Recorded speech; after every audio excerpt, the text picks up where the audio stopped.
instead blames the dead man for being bald. Goddamn baldies. He even kills the entire family of the restaurant owner in a fit of rage. Little Mute is shocked, as he never thought the person he respects so much would kill an entire innocent family. When he tries to reason with the man, he and the waiter are kicked out of the house. Surprisingly enough, when the two return to the inn later, Orchid also returns home, unharmed. She says that the thugs let her go without saying why. The next day, Little Mute randomly remembers the scroll that he was supposed to give to the Sublime Master. Without wasting more time, he goes to the hill and meets the Blind Master. On feeling the scroll, he finds out that Little Mute is Kang's student. Initially, he berates Little Mute for choosing the wrong path, but promises to show him the right way. He then reveals that he was Kang's master in the monastery, and the one who taught the gangster everything about Kung Fu. However, Kang repaid his master with violence, and began killing people, misusing his lessons. In the end, he was captured and imprisoned, but the Sublime Master blamed himself for Kang's deeds, and blinded himself. That is some Dobby the House Elf shit. He now lives in the hills as a hermit, but is ready to help the monastery if his former pupil is threatening its safety. The current head monk is afraid that the monks have grown old. If Kang and his gang land an attack on the monastery, they won't be able to defend themselves.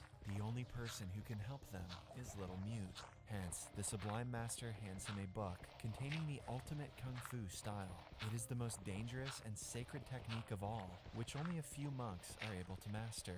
Over the next few years, Kang and his people plan an attack, while Little Mute trains in his third Kung Fu style. He is made to carry 300 kilograms of rocks on his shoulders for hours, alongside other brutal exercises. Under the guidance of the head monk, he manages to master the style in a few years. Now, with 3 different Kung Fu techniques at his disposal, Little Mute is ready to fight any battle. Then, one day, Kang and his people finally attack the monastery. When Little Mute tries to stop them, Kang laughs, revealing that he was the one who killed his father long ago.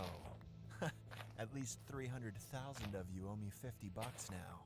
I'm rich.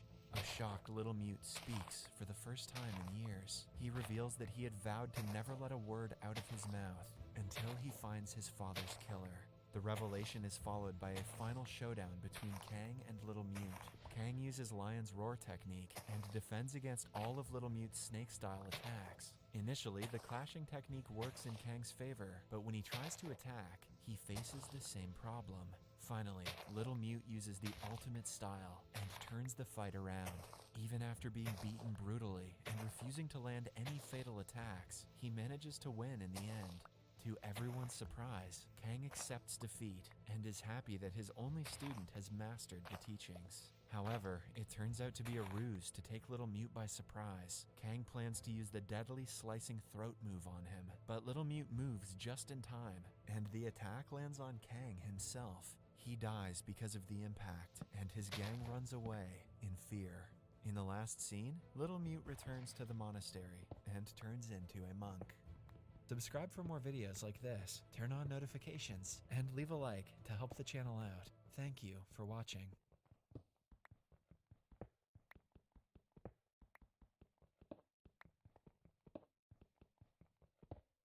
At the start of the movie, a man talks about the Jaturanga people, a group of ferocious warriors whose courage and valor were admired by people from all over. He further explains that the first Jaturanga warriors were formed in 1605 after the Thai army suffered mass elephant casualties during war. Their only purpose was to protect the elephants and take good care of them. For this, they developed a brutal form of martial art called Muay Thai. Hearing this, his son, Kam, becomes intrigued and expresses his desire to become one of them. He then forms an inseparable bond with a male elephant named Por Yai. In the next scene, Por Yai wanders into the woods with a female elephant. This worries Kam as he assumes his friend is leaving him, but his father calms him down, mentioning that Por Yai will come back. The movie then cuts to a few years later, where Por Yai and the female elephant, Cup, have given birth to a healthy calf named Corn. Kam has also grown up to become a deadly Jaturanga warrior. One day, as Corn is grazing in the field, some poachers suddenly surround him, but before they can take him away, his parents rush to rescue him. As the poachers begin to flee, one of them accidentally fires his gun, and it hits Cup. Unfortunately, she passes away, and little Corn is left without a mother. Com is devastated by this, but he vows to protect poor Yai and Corn at any cost. A few weeks later, while Com is out with Corn, his father approaches them and mentions the importance of strong elephants. He reveals that the best elephants in the country are selected for the royal king. For this, a very intense selection process is conducted, and only the mightiest of elephants can pass. In the next scene, Com's village starts preparing for an annual festival named Songkran Water Festival. Meanwhile, Mr. Suthep, a local MP, is throwing a huge party to celebrate him becoming a member of the new Thai government. It's rumored that they are going to check the elephants for royal status. A local lady encourages Com to take his elephants to participate in the competition. Com reluctantly agrees to take part because he doesn't want to get separated from his beloved elephant, but also knows that it's the right thing to do. He apologizes to poor Yai in advance if he's not able to see his calf, Corn, again. On the day of the festival, Com and his father take poor Yai to Mr. Suthep and his son, Koi. Strangely, Koi tells Com to wait outside and takes the elephant and Com's father inside the park, where they have kept other elephants. Meanwhile, Com wanders around the market with the baby elephant and buys him a bell. The man-animal duo then enjoy blind boxing. However, Com gets engrossed in the game, and the baby elephant wanders out on his own, following a group of mischievous children. At the park, one of Suthep's men makes Com's father sign some papers that he can't read, and then asks him to go back home. Sensing that he's being fooled, Com's father protests and attacks the MP's son. However, the latter becomes enraged and shoots the old man.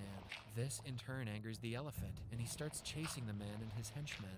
Amidst the chaos, a group of men kidnap the baby elephant, wandering outside, and take off. Com eventually locates his father, and before he passes out, he tells Com about poor Yai. Meanwhile, the giant elephant spots the kidnappers and chases them throughout the city. However, the poachers dart the elephant and disappear with both the animals. A few days later, Com's father eventually recovers, and they perform a traditional oracle ceremony, which is done to find lost souls. In the next scene, Com somehow learns about Koi's whereabouts and raids his boathouse. The poachers attack him, and a long struggle follows. Com is severely outnumbered, but he manages to beat up the bad guys.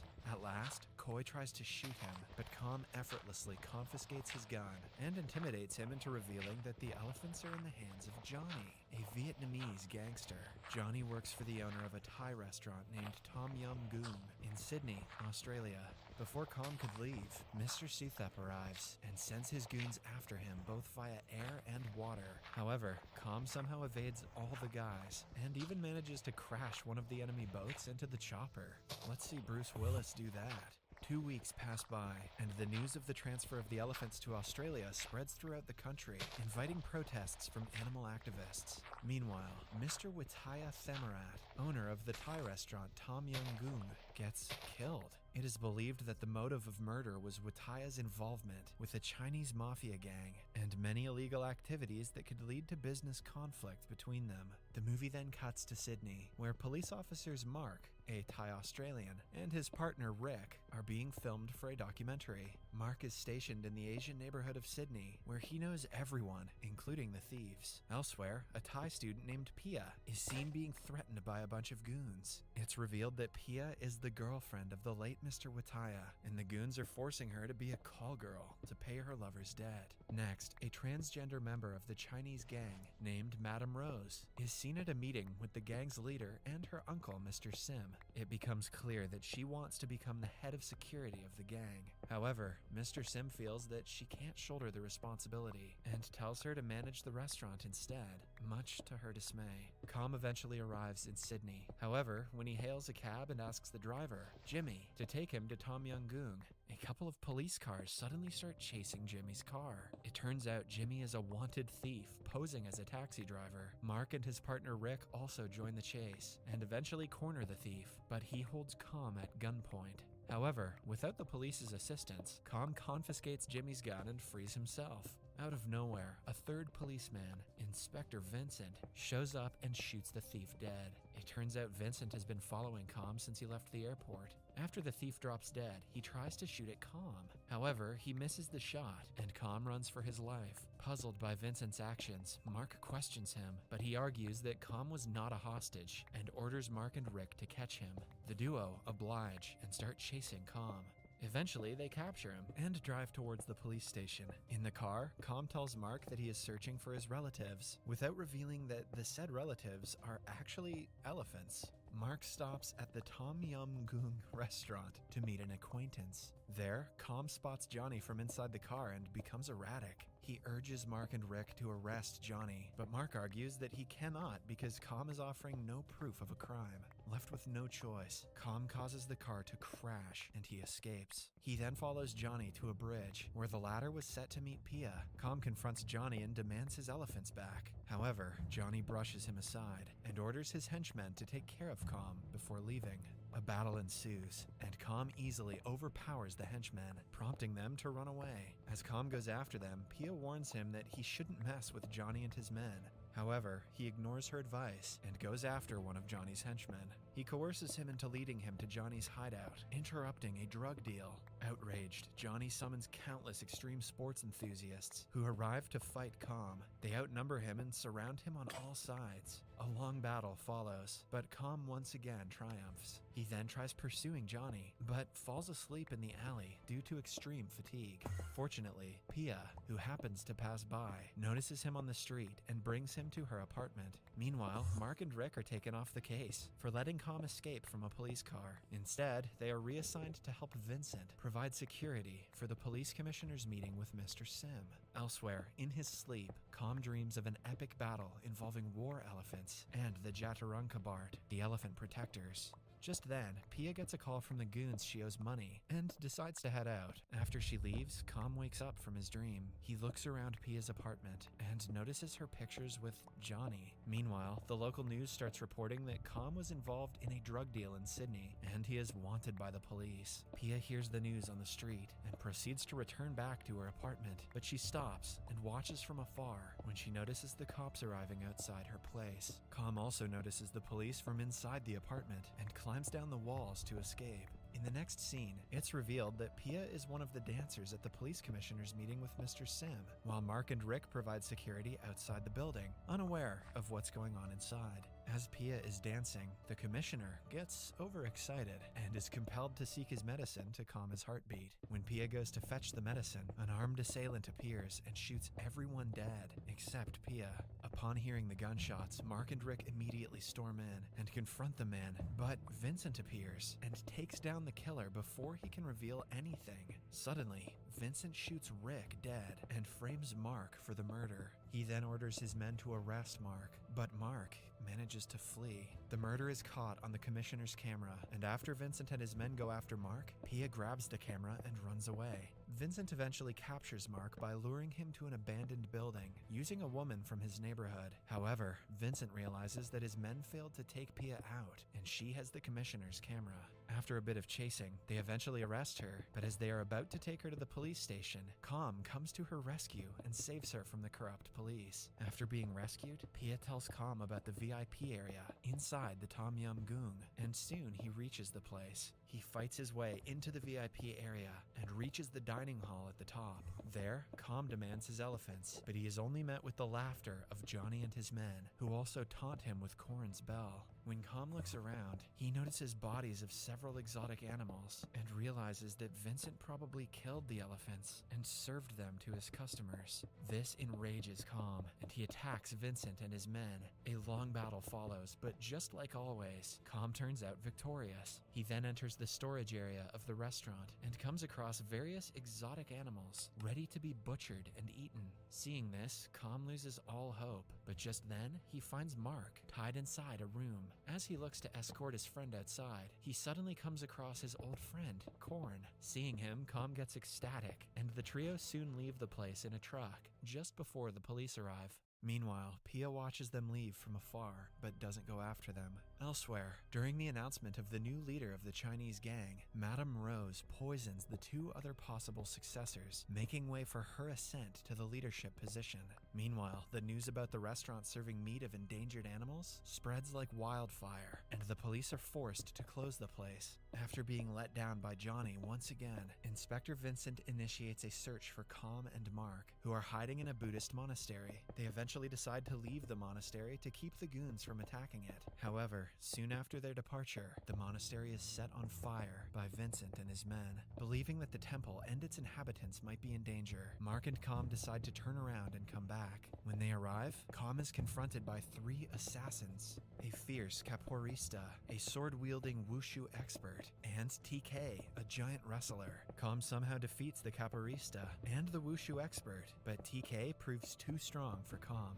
As the giant is about to eliminate Com, the police arrive, and Mark comes to help him flee. Meanwhile, Pia goes to the police and shows Mark's boss the video proof, which shows that it was Vincent and his men who killed the police commissioner and the other people. The next morning, Com heads out with Korn, while Mark is discovered by several policemen and sent to deal with Inspector Vincent. Soon, Com arrives at a hall where Madame Rose is having a press conference. Just then, Korn runs in, scaring off the crowd, and Com starts engaging the gangsters. Elsewhere, Mark apprehends Vincent, and just as he is about to arrest him, Johnny arrives and fatally shoots Vincent. Mark is left stunned by the incident, but Johnny reveals that it was an act of revenge for something personal. In the next scene, Com finds himself with Korn in a huge room, and he is shown the skeleton of poor Yai, encrusted with jewels as a gift to Madame Rose. This devastates Com, and he starts having flashbacks of his time with the beloved elephant. However, he doesn't get much time to grieve, as Madame Rose's men attack him.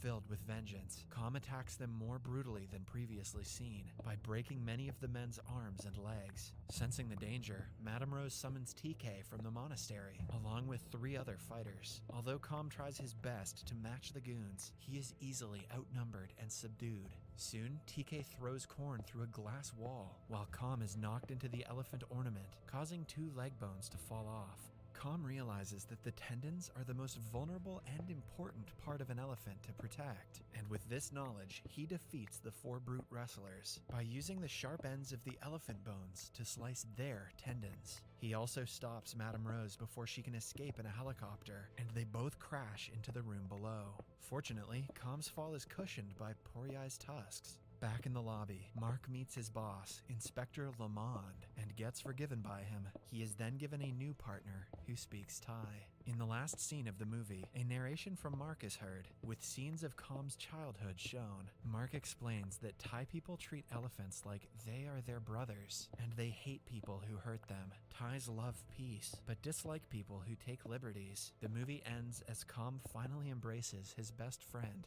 Korn. Subscribe for more videos like this, turn on notifications, and leave a like to help the channel out. Thank you for watching.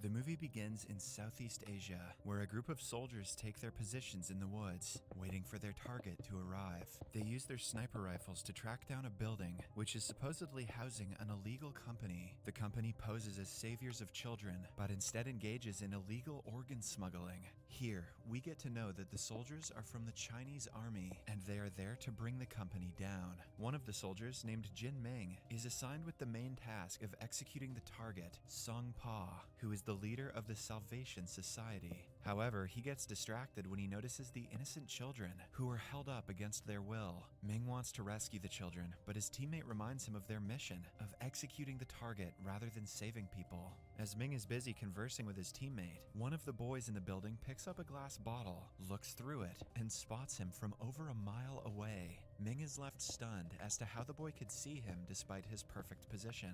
After a while, they learn that Song Pa is on his way to the headquarters. Meanwhile, Ming maintains his focus on the boy and sees that he is being taken to the operating room. The innocent boy is about to undergo a dangerous surgery to extract his heart. When Ming notices this, he quickly changes his position. Seeing this, his teammate becomes enraged, fearing that they might fail their mission.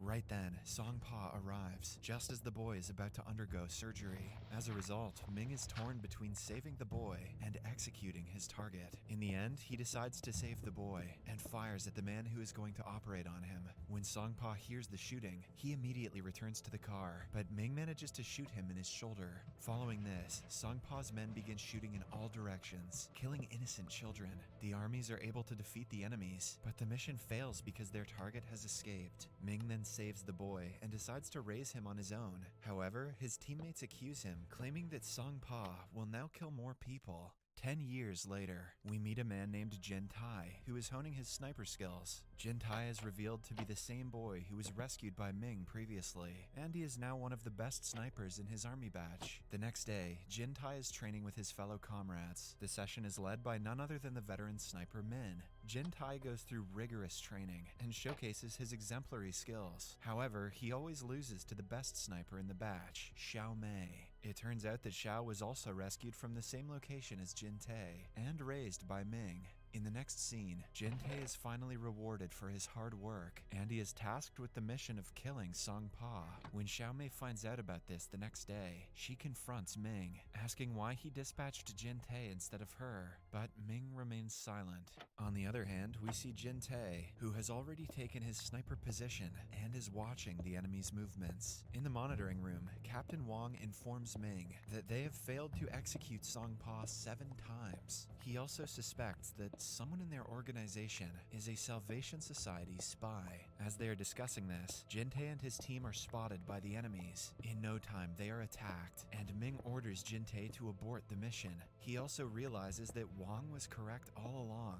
At the same time, Songpa's men jammed their communication and monitoring channels, making it impossible for them to give orders to their soldiers. However, from Ming's communication line, he gets a faint signal. There, Jin Tai mentions that he will not retreat, as he doesn't want Songpa to kill more people. Left with no options, Ming decides to send another team, led by Xiao Mei. However, Captain Wang refuses to let the team leave until the spy is apprehended. According to the captain, their intelligence has been leaked, and no matter how many men they send, the enemies will only act as live targets. This sparks a heated debate between Ming and Wang. A short time later, their connection reappears, and Jin Tai informs them that the area is clear, but Songpa was not present there. Jin Tai then replays the footage to show how he accomplished the mission successfully. After this, Captain Wang directs Jin Tai to look for evidence. Jin Tai obliges, and after a bit of searching, he discovers a laptop containing information on the sale of illegal weapons, drugs, and human organs. While investigating further, he discovers a photograph of Ming, casting doubt on everyone's belief that Ming is the spy. Ming attempts to defend himself, but Wang orders Xiao Mei to apprehend him. Ming is disappointed that despite his 30 years of service, he is still not trusted.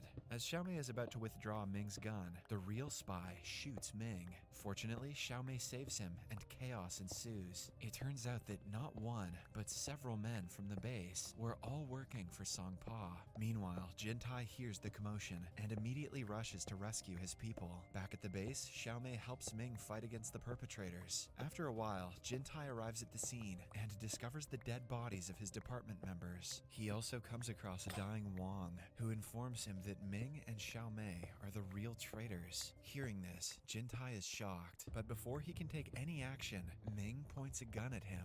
Ming tells Jin Tai to stand down, as he is not the culprit, but the latter is skeptical. As a result, the duo engages in a professional fight. A few moments later, Xiao Mei joins in on the action, and just when Jin Tai shoots at her, Ming comes in between and takes the hit. Meanwhile, Songpa arrives at the army base and destroys the building with a bazooka.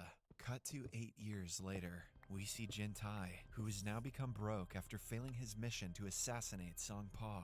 One night, as he is wandering around, a little boy named Feng suddenly runs up to him, with a horde of men chasing him for stealing money. Feng addresses the beggar as Dad, and this prompts the thugs to go after Jin Tai and snatch his money. Following this, Jin Tai takes Feng to his mother, Min, who works as an escort in a bar. Jin Tai asks that his money be returned, but Min is unable to do so. As a result, Jin Tai takes Feng to work for him until he is paid back. After a while, he brings the little kid to his place and instructs him to not steal again. From the following day, Jin Tai and Feng begin their work of collecting used goods, repairing them, and reselling them. He also makes the boy read and write like the other children. A few days later, Min visits Jintai's house to see her son. She is glad to see her son studying, but when Fang notices a bruise on her eye, he realizes she has been beaten by her customers. Fang then borrows some money from Jintai and gives it to his mother, asking that she take a few days off. Later, as Jintai and Min dine together, the latter reveals that she was forced into the profession to take care of her son.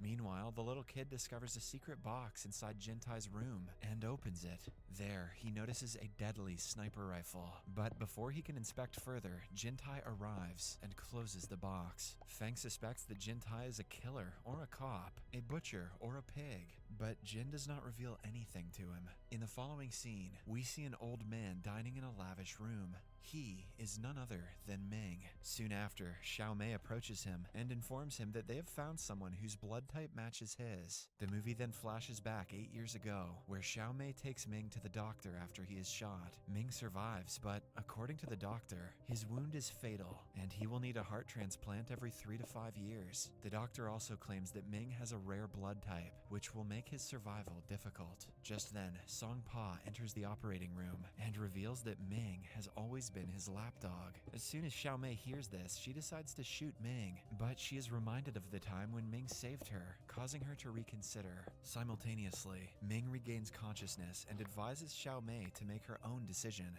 After a bit of thinking, she decides to execute Song Pa, but her leg is shot by Song Pa's troops. When all hope seems to be lost, a man named Long infiltrates the place and takes down all of Song Pa's men with his deadly moves. After this, Ming takes over Song Pa's business, with Xiao Mei and Long as his assistants. In the present, Fang returns with food, drinks, and money. Jintai believes he has stolen money again, so he chastises the little boy and kicks him out of his house. A short time later, he recalls the blood on Fang's hand and realizes that he earned the money by donating blood. He runs up to Fang and tries to stop him, but just then, Long and his men kidnap the little boy. Jintai tries his best to save the little boy, but fails. Following this, he heads to the blood center and finds Fang's data. He also beats up the doctor for information and finds out that the blood is being sent to the World Rescue Organization.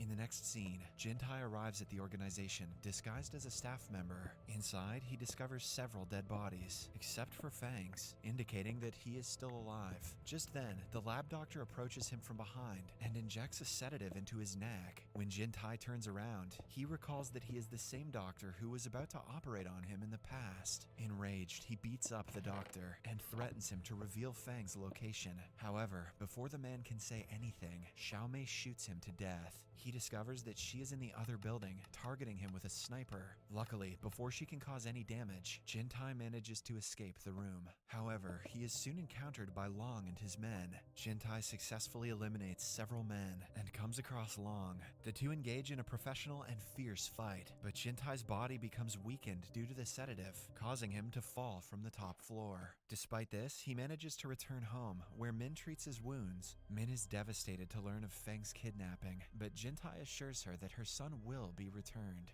After some time, he puts on his soldier outfit and gets ready for war. In the next scene, using the help of Min, Jintai draws Long out and shoots him in the arm, all whilst being more than a mile away. He then chases the thug and eventually corners him. Terrified, Long accepts to help and takes him to a place where many children are detained. Following this, Jintai eliminates Long in front of the building's computer operator and orders him to hack into the World Rescue Organization's accounts. Elsewhere, when Xiao Mei learns of the breach, she immediately calls Jintai. She tries bribing Jintai with money, but he refuses. He then offers her a deal of his own, in which he promises to hand over their data in exchange for Fang. Left with no choice, Xiao Mei accepts the deal and arranges to meet him in the East City building at midnight. After arriving at the location, Xiao discovers that a lady has arrived to retrieve the boy. Enraged, she fires some warning rounds at the duo and threatens Jintai to reveal himself. When he doesn't show up, Xiao Mei orders her men to kill Min while avoiding any harm to Fang, as they need his heart. Soon, the mother-son duo are surrounded by enemies, but just then, Jintai eliminates them all from a distance. Following this, Xiaomei and Jin Tai start their sniping battle, while Feng and Min try to flee. Unfortunately, Xiaomei captures Min and ties her to a chair, turning her into the cover. With time running out, Jin Tai selects a position from which he has a clear shot. The duo then aim and fire at each other. Xiaomei shoots at his chest, while Jin Tai shoots at the chair's leg, causing her to fall off the building and die. On the other hand, Jin Tai is able to survive because he had a bulletproof iron on his body. He tells Min to escape, but right then, his evil father, Ming, appears out of nowhere and kills her. When Jin Tai reaches the place, he can only witness Ming taking Feng away in his car. In the next scene, Ming arrives at the residence and begins preparing for the heart transplant. But before they can start, Jin Tai shoots through the building's bulletproof glass. Worried, Ming deploys 3 of his snipers to apprehend him and orders the rest of the team to guard the building. He monitors the shots to determine Jin Tai's location, but the latter confuses them with remote-controlled shots. Jin Tai, being the best sniper, dispatches all 3 of them, one after another. He then enters the building and kills all of Ming's men. He soon comes across Ming himself, but instead of killing him, he removes the armor and heads to free Feng. Taking advantage of the opportunity, Ming shoots Jin Tai from behind, but Jin does not attack in response. Seeing this, Ming inquires about why he's helping the boy, to which Jin Tai counters by asking why Ming saved him back then. This makes Ming speechless, and he is unable to shoot his own son. As Jin Tai walks away with Feng, Ming succumbs to his heart disease and dies. In the final scene, Jin Tai is seen dropping Feng off at school, and the little kid now refers to him as Dad, aka Snipe Daddy. Subscribe for more videos like this, turn on notifications, and leave a like to help the channel out. Thank you for watching. Hi, Mystery Recapped here. Today, I'm going to explain an Australian drama thriller film called Escape from Pretoria. Spoilers ahead. Watch out, and take care. The movie is based on a true story. During the late 1940s in South Africa, the government carried out a strict racial segregation called apartheid. This system gave the whites more privileges and better jobs. On the other hand, the black community was frowned upon, prohibited from entering upper-class areas, and even massacred. However, after decades of oppression, they finally had enough. The black community formed a movement called the African National Party, or the ANP. Their main agenda was to stop the racial discrimination and bring back harmony to the country. The protagonist of the movie is Tim Jankin, the whitest name of all, a white activist working for the ANP. He is heading to a crowded market with 2 large bags in his hands. He drops one of them near a trash can and the other one next to a car. Then he signals his accomplice Stephen Lee to initiate the plan. It turns out the bags contain explosives, which they plan to detonate right now. They immediately get to work and connect some wires inside the bag. As they walk away, 2 explosions occur, but they are harmless. However, hundreds of leaflets are scattered across the busy market. They contain propaganda messages against the apartheid government. Jankin and Lee nervously try to flee the scene, but they are soon apprehended by the cops. Later, while awaiting prosecution, Jankin's wife sneaks into the room and gives him some money, which he may require in prison.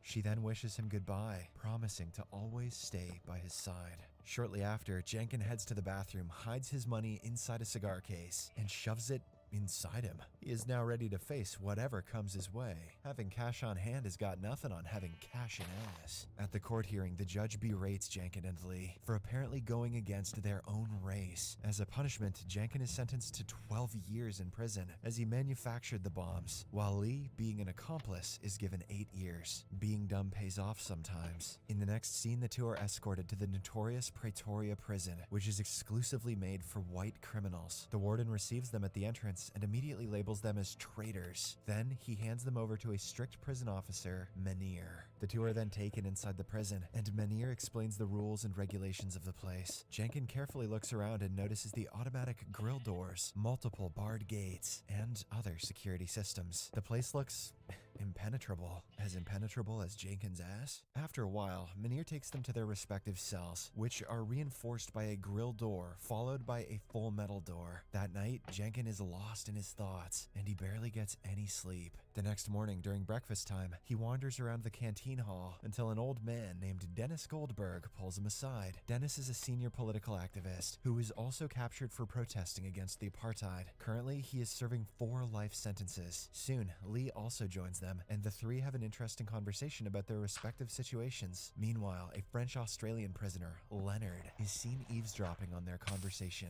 In the day, during exercise time, Dennis briefs his new friends about the prison's layout. The walls are 32 feet high. The searchlights cover every inch of the yard. The barbed fences are razor sharp. And most importantly, there are snipers on the roof 24/7. In short, he advises them against trying to escape, as it is virtually impossible. Dennis also reveals that many have attempted a prison break in the past, but all have failed. After he leaves, Leonard approaches the two and mentions that Dennis is always discouraging new inmates from trying to escape. He, however, knows that it is very much possible. So, Leonard proposes to help them, and in exchange, he wants to be included in their plan. Later, Jenkins brings out the cigar case containing the money and sneaks it over to Dennis. The latter hides it inside some toothpaste, making sure it never falls into the wrong hands, and hopefully that toothpaste never falls into the wrong teeth. 23 days have passed by, and life has started becoming normal for the boys. That night, in his cell, Jenkins lights up a matchstick and looks through the keyhole in the grill gate, trying to find some flaw in it. Days pass by, and Jenkins becomes obsessed with finding a solution. Then,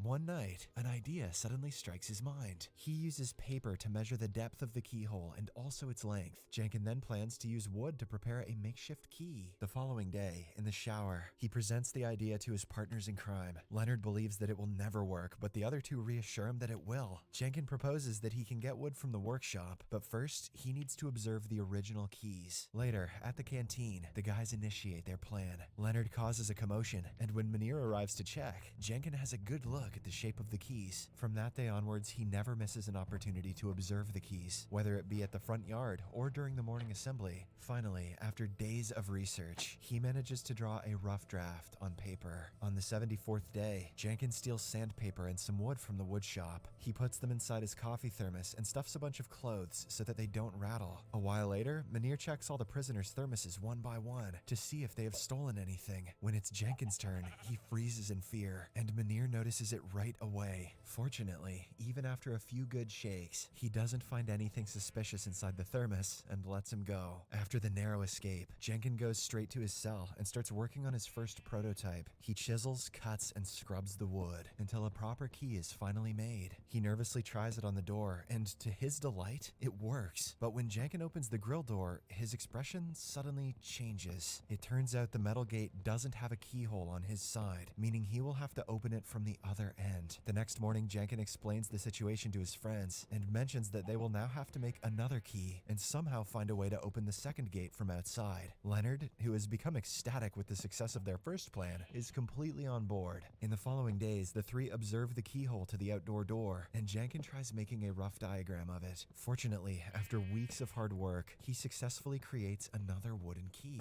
On the 100th day, the boys are mopping the hallway and there are no guards around. Jenkins uses this opportunity to try out his new key. It is not as good as the first one, so he chisels it out to make it smoother. The key fits and the door opens, much to everyone's joy. However, when Jenkins tries to get it back out, it breaks. This causes panic among the boys, and to make matters worse, a guard starts approaching the hallway. Jenkins tries his best to close the lock, but to no avail. In the end, he only manages to get the broken piece out right before the giant guard arrives. In the next scene, after all prisoners go inside their respective cells, Munir arrives for a routine checkup. He notices Jenkins' door lock sticking out, but doesn't think much of it, and some guys quickly dismiss it, saying it cannot be turned. After a while, Lee gazes at a broom, and an idea strikes his mind. He takes it outside and starts measuring the distance from the window to the door. It is just a few inches short. The following day, while Jenkins is at the workshop, he notices a sewing machine. He quickly goes to his cell and develops a similar mechanism, which he then attaches to the broom. That night, Jenkins places the wooden key on top of the broom and tries it out. The plan works. He successfully manages to open the gate. However, when he tries pulling it out, the key falls to the ground. This nearly gives Jenkins a heart attack, but he doesn't give up. He sticks a chewing gum on top of the broom and uses it to retrieve the key back to his cell. The next morning during lunchtime, he excitedly reveals to his friends how he managed to open both of the gates. Jenkin now wants to inspect the other areas of the prison so that they proceed to the next step. As all of this is happening, Dennis is keeping an eye on them. He again tells Jenkin to back out, but the latter has already made up his mind. Day 206. Some new walls have been constructed around the area, but the routine remains the same. Whenever out, the three boys try their best to inspect the surrounding areas. Jenkin even manages to strike up a deal with the janitor. He wants the construction map of the prison, and in exchange, he will provide soaps and cigarettes. The trade takes place at the dumpsters, and fortunately, Jenkin manages to conduct it without getting noticed.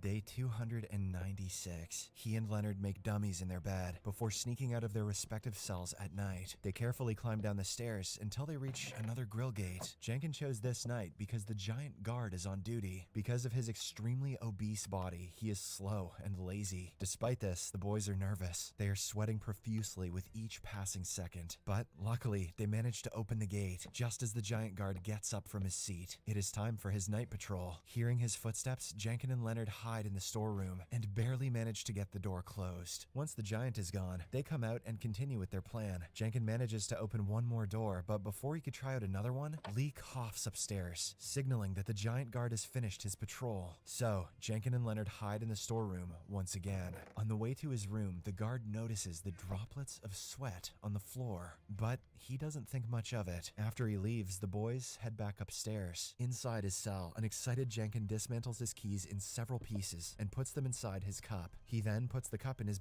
he then goes to sleep, hopeful that he can escape and meet his beloved wife soon. The next morning, the warden enters the cell and wakes Jenkin up. The latter has slept past the morning alarm. Enraged, the warden asks him why he overslept, but Jenkin can only apologize. So, his cell is given a proper search. In the process, the cup on his shelf is knocked over, and all the wooden parts of the keys are revealed. The warden picks one of them up and angrily asks, "What is this?" Jenkin, who is frozen in fear, nervously says that he made it as a photo holder. Surprisingly, the warden buys it and leaves the room, but not before warning Jenkin to be more careful next time. That night, our genius protagonist has a panic attack, making it difficult for him to sleep. However, he narrates that every difficult situation teaches new things. So, from the next morning on, he starts hiding the keys in different areas of the prison, like inside the library, the canteen, and even the dumpster. One day, he and his friends also manage to steal civilian clothes from the laundry. All this while, Jenkin doesn't clean or brush his teeth, hoping that he would get an infection. A few weeks later, he does get one, and when Munir takes him to the doctor, he inspects the automatic gate. It is Christmas Eve, and the group has made all the necessary preparations. Inside a room, they disclose their elaborate plan to Dennis and his friends. They have made 39 keys of different shapes and sizes for the 15 doors that they have to pass. However, Dennis refuses to join them, claiming that even if they escape, they will have nowhere to go. Nonetheless, he returns the money to Jenkin, hidden inside a toothpaste roll. Later, the warden conducts a checkup of all the cells, including Jenkin's. He turns the entire place upside down, but doesn't find anything. In the evening, after all the officers are gone, Jenkin, Leonard, and Lee get out of their cells and begin their escape plan. Before leaving the hallway, Jenkin asks Dennis one last time if he wants to join them, but again gets no as a response. Following this, the boys gather all the keys that are hidden in different corners of the prison. They then dress up in civilian clothes and head downstairs. Suddenly, they hear footsteps. It is the giant guard who is slowly approaching them. The boys quickly hide inside the storeroom, trembling in fear as they hold the door. Soon, the guard arrives and notices the door slightly shaking, but before he can inspect it, the electricity goes off. It turns out Dennis has caused a short circuit by destroying his light bulb. He and the others then start calling out for the guard, hoping to distract him. The plan works, and the giant guard reluctantly heads upstairs. Wasting no time, the three get out of the storeroom and rush to the next door. With the help of their teamwork and the desire to reunite with their families, they manage to open the doors one after another. When it is time for the automatic gate, Leonard swiftly goes to the admin room and successfully opens it. By pressing a button, everything is going as planned, and they ultimately reach the final door, the door which separates them from freedom.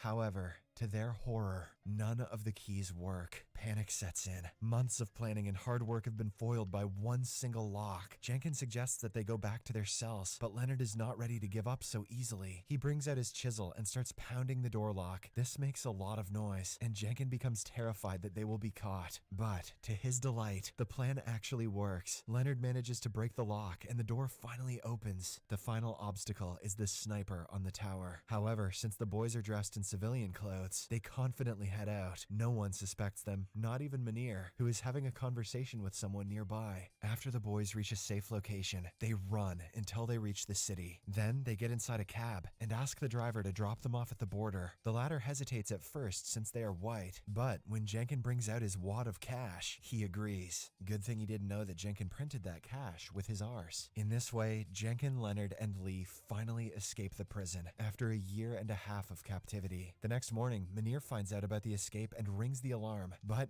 it's too late. As he wanders around helplessly, Dennis and the others start laughing. In the final scene, the actual events that transpired after the prison break are revealed. The largest manhunt in South African history ensued, but the fugitives were never caught. They crossed the border to Mozambique, then Tanzania, and finally London, where they rejoined the ANC and continued their protests against the apartheid. In 1991, after more than a decade, they were pardoned. On the other hand, Dennis was exonerated in 1985, and he finally reunited with his wife and kids. As for Jenkins, he never met his wife, as by the time he returned to South Africa, she had already passed away. In 1992, the apartheid fell, and in 1994, Nelson Mandela, the leader of the ANC, was elected as the president of South Africa.